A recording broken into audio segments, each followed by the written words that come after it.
Narinig ni Chad ang mga natipong kasamahan at iniutos niyang magtipon silang lahat. Sinabi niyang mula sa sandaling iyon, babalik na sila sa Sichuan. Habang naghahanda ang grupo sa pag-alis, nilapitan si Tang Miro ng kristal na anyo ni Bex Ryan, ang batang nagmana ng dugo ng Ice Palace. May narinig siyang tinig na bumubulong, dahilan upang siya'y mapatigil sa gulat. Sinabi ng tinig na ang mga salitang iyon ay tanging para sa kanya lamang, kaya't huwag siyang mabahala at makinig ng mabuti. Ayon dito, hindi pa panahon upang magdulot ng kaguluhan dahil malapit na itong mamatay. Inamin ng tinig na bagamat nagkaroon sila ng pagkakaiba ng layunin, ang hangarin nitong muling itayo ang Ice Palace ay tapat at totoo. Hiniling nitong pangalagaan ni Tang Miro ang dalawang kayamanang ipamamana nito.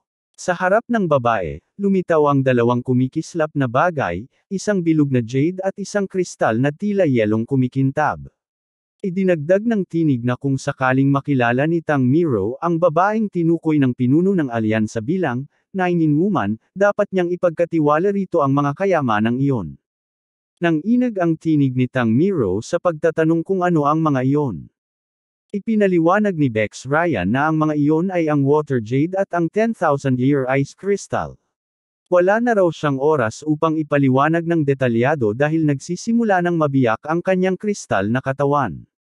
Habang unti-unting nagkakabitak ang kanyang anyo, inamin ni Bex Ryan na marami siyang pagkakamaling nagawa. Sinabi niyang ang mga pagtatangkang itama ang mga iyon ang nagdala sa kanya sa sitwasyong iyon, ngunit wala siyang pinagsisisihan dahil lahat ng kanyang ginawa ay para sa kapakanan ng Ice Palace. Bago tuluyang maglaho ang kanyang tinig, iniwan niya ang huling mensahe, na naway maging pag-asa si Tang Miro para sa Ice Palace. Sa huli, gumuho ang kristal na katawan ni Bex Ryan at naging alabok. Tinitigan ni Tang Miro ang dalawang kayamanang nasa kanyang mga kamay. Aminado siyang mahirap agad magtiwala, ngunit alam niyang imposibleng patibong iyon ng isang taong mamamatay na. Ipinangako niyang igagalang ang iniwang pamana ni Bex Ryan, ngunit hindi dahil sa Ice Palace, kundi dahil siya ay isang miyembro ng Sichuan Tang family. Makalipas ang 2 araw, lumipat ang tagpo sa isang marangyang gusaling nakatago sa kabundukan, ang punong tanggapan ng Sichuan Righteous Alliance. Doon, nagtipon ang mga natitirang pinuno ng mga makatarungang sekta matapos ang digmaan laban sa 3 demonyong pamilya. Sinabi ng isang pinuno na bagaman marami silang pinagdaan ng krisis, ikinagagalak niyang makita silang buhay pa rin. Ipinatawag daw silang lahat upang ipaliwanag ang kasalukuyang sitwasyon at upang magplano ng susunod na hakbang. Ibinanggit ng isa sa kanila na sina Master Gokon ng Kunlan at ang dawis na si Taeho ay kasalukuyang nagpapagaling pa. Nagpatuloy ang pinuno ng Mount Ha sect sa pagsasalaysay. Ipinaabot niya na ang pinuno ng kanilang sekta, si Hako, ay napatay ng Dark Lord of Destruction. Si Hako naman ay lubhang nasaktan sa balita. Nangako siya na ang magpapadala ng ulat sa sekta ni Jongnan sa halip. Sa puntong iyon, hiniling ng iba pang kasapi na ibahagi na lamang sa lahat ang kasalukuyang kalagayan. Kaya't nagsimulang mag-ulat si John. Ayon sa kanya, winasak ni Maang Shan ang Shaolin Temple, at dahil sa kapangyarihan ni Golden Spirit, na nalampasan pa ang mga pinuno ng mga sekta, nagkaroon ng kalamangan sa labanan ang puwersa ng kasamaan.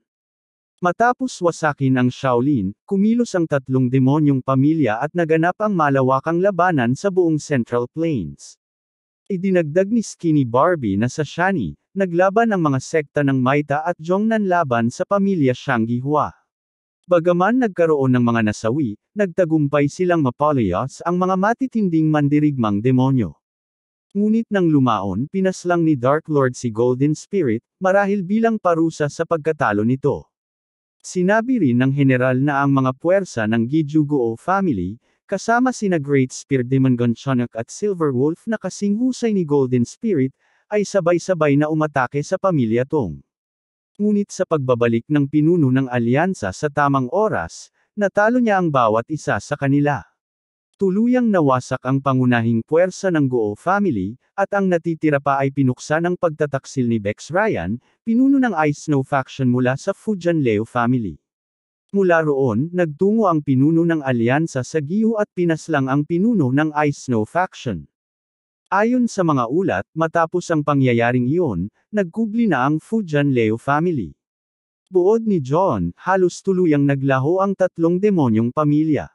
Ngunit pinaalalahanan sila ni Skinny Barbie na may isang banta pang natitira, ang Dark Lord of Destruction, Yan Jong-hak.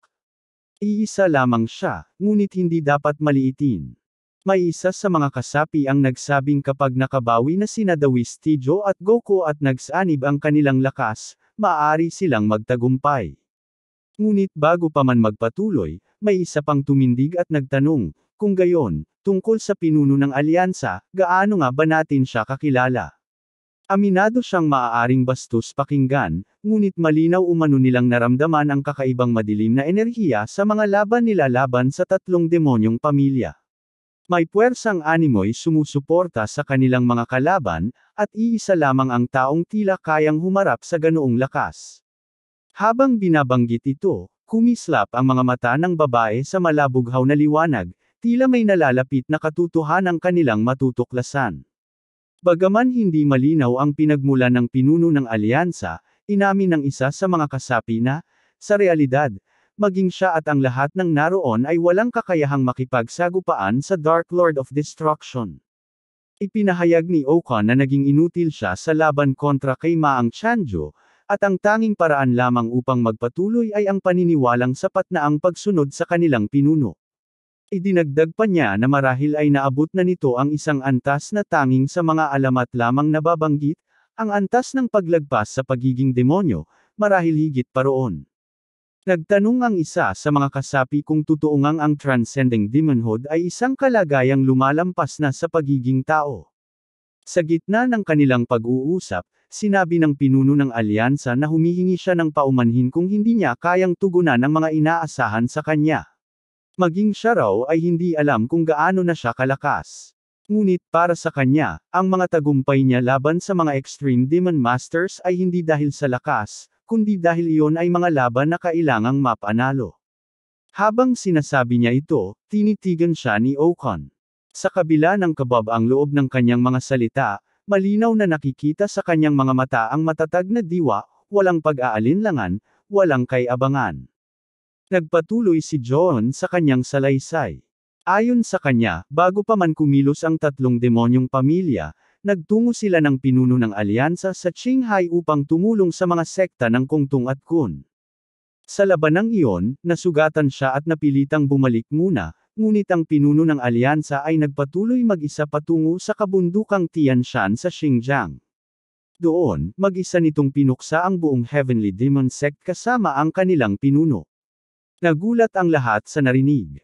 Hindi makapaniwala ang ilan, ang Heavenly Demon Sect, na matagal ng kalaban ng siyam na sekta, ay nawasak ng iisang tao lamang. Isa sa mga nakikinig ang nagbanggit na kung totoo iyon, kung gayon, tulad ng Dark Lord of Destruction, ang pinuno ng alyansa ay isa ring nilalang na walang pakialam sa dami ng kalaban, sapagkat ang antas niya ay higit pa roon. Muling nagsalita si John at tinanong ang iba kung ano ang nararamdaman nila matapos marinig ang mga nagawa ng kanilang pinuno. Umaasa siyang kahit paano ay mabawasan nito ang kanilang pangamba. Tumugon ang isa, sinabing hindi siya nagsasalita upang panghinaan ng loob ang lahat, kundi upang ipaalala na kung magtitiwalo lamang sila sa pag-asang walang katiyakan, mas lalo silang malalagay sa panganib. Sa pagkakataong iyon, kinuha ni Skinny Barbie ang salita.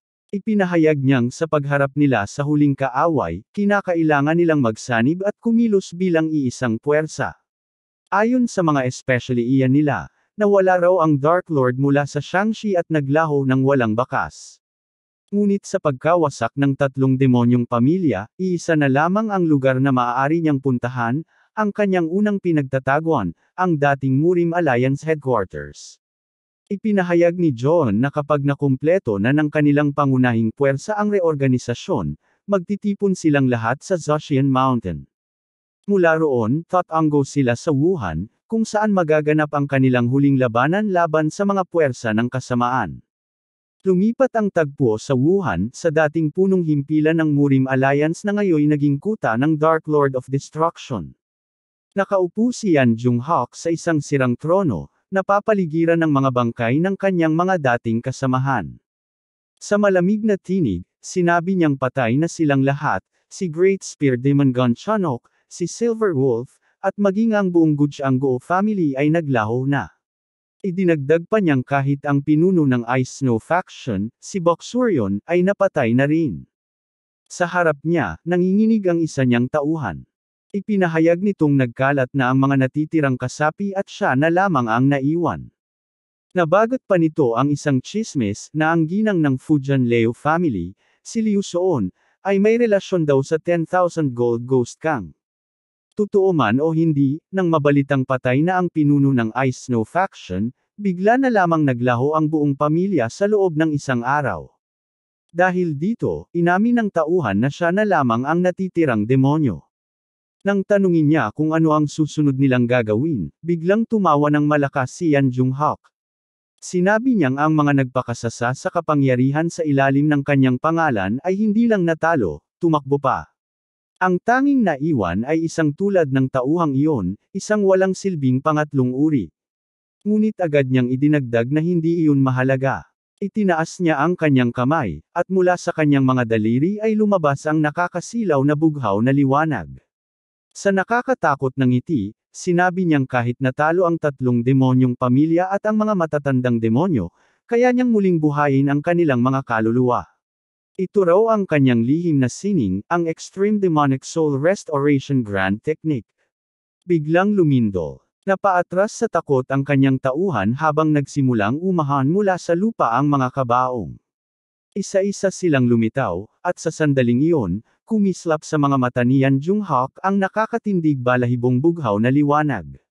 Naroon ang presensya ng 5, hindi kasing dami ng 30 na hawak noon ng kanyang ama, ngunit ayon sa kanya, mas mahalaga ang kalidad kaysa sa dami. Bumukas ang mga kabaong at lumantad ang 5 tuyong katawan na dating makapangyarihang mandirigma. Sa isang malamig na ngiti, itinuro sila ni Yan Junghak at mariing sinabi. Simula ngayon, kayong 5 ang magiging aking mga espada.